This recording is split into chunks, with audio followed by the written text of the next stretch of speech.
kısa robotu.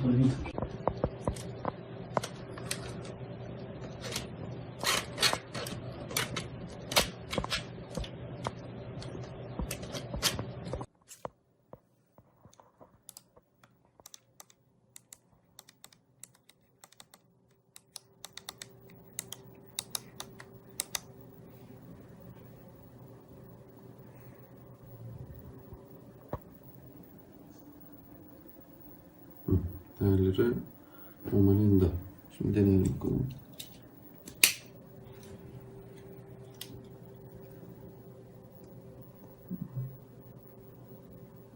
KH4 arttı.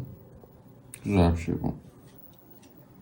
Değerleri hala stabil değil, çok fazla istediğim gibi ama deneyeceğiz bakalım. Daha biraz Şu daha CH4 bir daha denesene çakmak şeyini. Çakmak.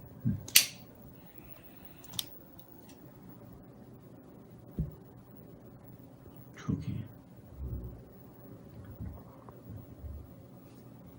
Bunu iyi deneyelim. Alkolü. Elime sık bir yaklaştırıyorum sadece.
Ne yapsam?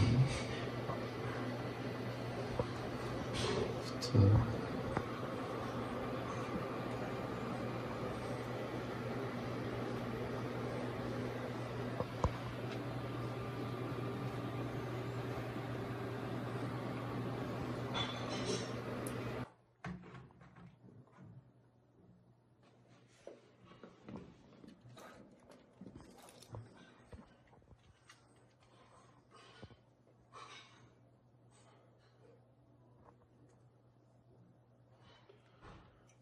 Şimdi robotun ne olduğuna bakacağım.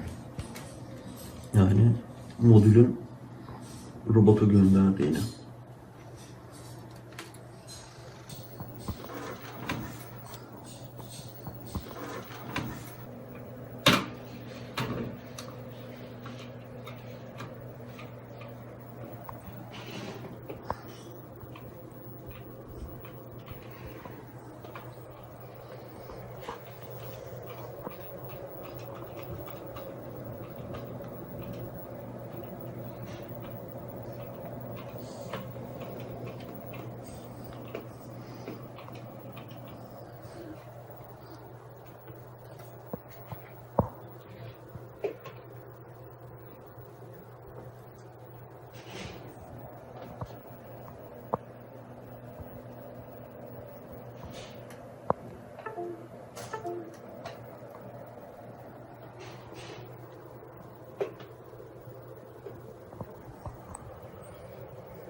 Korkulu eller de stabil gidiyor.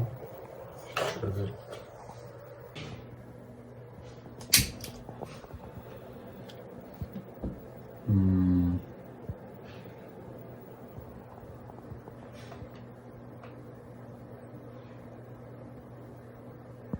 anladım sanırım sorunu. Okey. Neymiş sorun? Basamak sayısı mı? Yok, gönderdiği bit.